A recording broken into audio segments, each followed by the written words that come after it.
2009ರಲ್ಲಿ ಮಂಗಳೂರಿನಲ್ಲಿ ಪಬ್ ಮೇಲೆ ಶ್ರೀರಾಮ ಸೇನೆ ದಾಳಿ ಮಾಡಿತ್ತು. ಅಂಥದ್ದೇ ದಾಳಿ ಇವತ್ತು ಮಂಗಳೂರಿನಲ್ಲಿ ನಡೆದಿದೆ. ಶ್ರೀರಾಮ ಸೇನೆಯ ಬದಲಿಗೆ ರಾಮ ಸೇನೆಯವರು ಮಾಡಿದ್ದಾರೆ. ಪಾರ್ಲರ್ ಹೆಸರಲ್ಲಿ ವೇಶ್ಯಾವಾಟಿಕೆ ದಂಧೆ ನಡೆಸ್ತಾ ಇದ್ದಾರೆ ಅಂತ ಹೇಳ್ಕೊಂಡು ದಾಂಧಲೆ ಮಾಡಿದ್ದಾರೆ. ಆದರೆ ಪೊಲೀಸರಿಗೆ ದೂರು ಕೊಡದೆ ದಾಳಿ ಮಾಡಿದವರಿಗೆ ಕಾನೂನಿನ ಕೋಳಲವನ್ನು ತೋಡಿಸಲಾಗಿದೆ.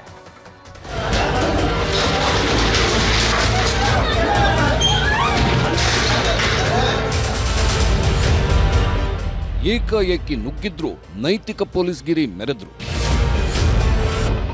ರಾಮಸೇನೆ ಸಿಟ್ಟು, ಮಸಾಜ್ ಸೆಂಟರ್ ಪುಡಿ.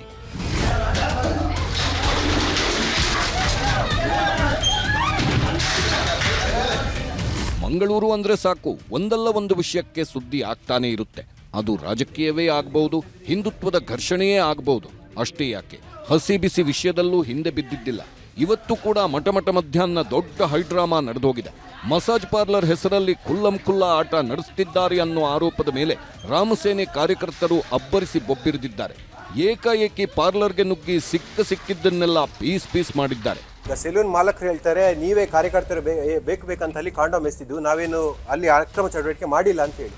ಈ ರೀತಿ ಕಾಂಡೋಮ್ ಎಸೆದಿದ್ದಾರೆ ಬೇಕಂತಲೇ. ಕಳ್ಳರು ಯಾವತ್ತೂ ಸತ್ಯ ಹೇಳ್ತಾರ? ಇಲ್ಲಲ್ಲ. ಮಂಗಳೂರಿನ ಬಿಜಯ್ ಕೆಎಸ್ಆರ್ಟಿಸಿ ಬಳಿ ಇರೋ ಕಲರ್ಸ್ ಯುನಿಸೆಕ್ಸ್ ಮಸಾಜ್ ಸೆಂಟರ್ ಬಗ್ಗೆ ಆಗಾಗ 10 ಆರೋಪ ಕೇಳಿಬರ್ತಾನೆ ಇದ್ವು.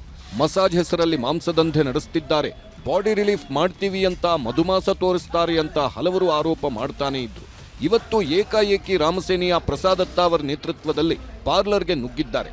10 ಮಂದಿ ಸಿಕ್ಕಿದ್ದನ್ನೇ ಒಡೆದಾಗ್ತಿದ್ದಂತೆ ಅಲ್ಲಿದ್ದ ಹೆಣ್ಮಕ್ಳು ಕಂಗಾಲಾಗಿದ್ದಾರೆ.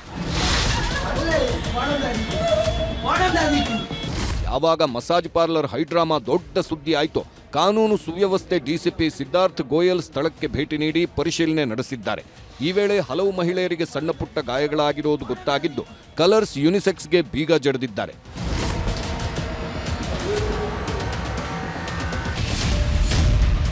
ದೂರು ಕೊಡಲಿ, ದಾಳಿ ಮಾಡೋದು ಸರಿಯಲ್ಲ. ಇನ್ನು ಮಂಗಳೂರು ದಾಳಿ ಬಗ್ಗೆ ಪ್ರತಿಕ್ರಿಯಿಸಿದ ಗೃಹ ಸಚಿವ ಪರಮೇಶ್ವರ್, ಆರೋಪಗಳಿದ್ರೆ ದೂರು ಕೊಡ್ಲಿ, ಅದನ್ನ ಬಿಟ್ಟು ದಾಳಿ ಮಾಡೋದು ಸರಿಯಲ್ಲ ಅಂದಿದ್ರು. ಅಷ್ಟೇ ಅಲ್ಲ, ಆರೋಪಿಗಳನ್ನ ಕೂಡಲೇ ಬಂಧಿಸಬೇಕು ಅಂತ ಖಡಕ್ ಸೂಚನೆ ಕೊಟ್ಟಿದ್ರು. ಯಾವ ಉದ್ದೇಶಕ್ಕಾಗಿ ಅವ್ರು ಮಾಡಿದ್ದಾರೆ ಗೊತ್ತಿಲ್ಲ.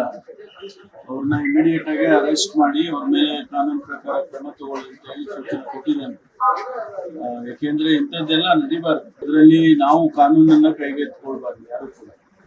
ಒಂದ್ ವೇಳೆ ಅವರು ಯಾರು ಅಂತ ಹೇಳಿ ನಾವು ಈಗ ಐಡೆಂಟಿಫೈ ಮಾಡ್ತೀವಿ, ಮತ್ತೆ ಅವ್ರ ಮೇಲೆ ಏನ್ ಕ್ರಮ ತಗೋಬೇಕು ಪೊಲೀಸ್ನವರು ತಗೊಳ್ತಾರೆ. ಗೃಹ ಸಚಿವರು ಸೂಚನೆ ಕೊಟ್ಟು ಇನ್ನೂ 1 ಗಂಟೆ ಆಗಿರಲಿಲ್ಲ. ಅಷ್ಟೊತ್ತಿಗಾಗಲೇ ರಾಮಸೇನೆಯ ಪ್ರಸಾದ್ ಅತ್ತಾವರ್ ಲಾಕ್ ಆಗಿದ್ದಾರೆ. ನ್ಯೂಸ್ 18 ಜೊತೆ ಮಾತಾಡ್ತಿದ್ದ ವೇಳೆ ಎಂಟ್ರಿ ಕೊಟ್ಟ ಪೊಲೀಸರು ಪ್ರಸಾದ್ ಅತ್ತಾವರ್ರನ್ನ ಬಂಧಿಸಿದ್ದಾರೆ.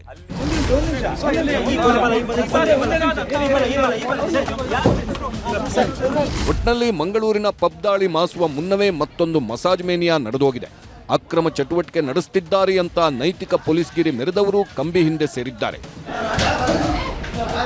ಕ್ಯಾಮರಾಮನ್ ನಿಖಿಲ್ ಸುವರ್ಣ ಜೊತೆ ಕಿಶನ್ ಶೆಟ್ಟಿ, ನ್ಯೂಸ್ 18 ಮಂಗಳೂರು.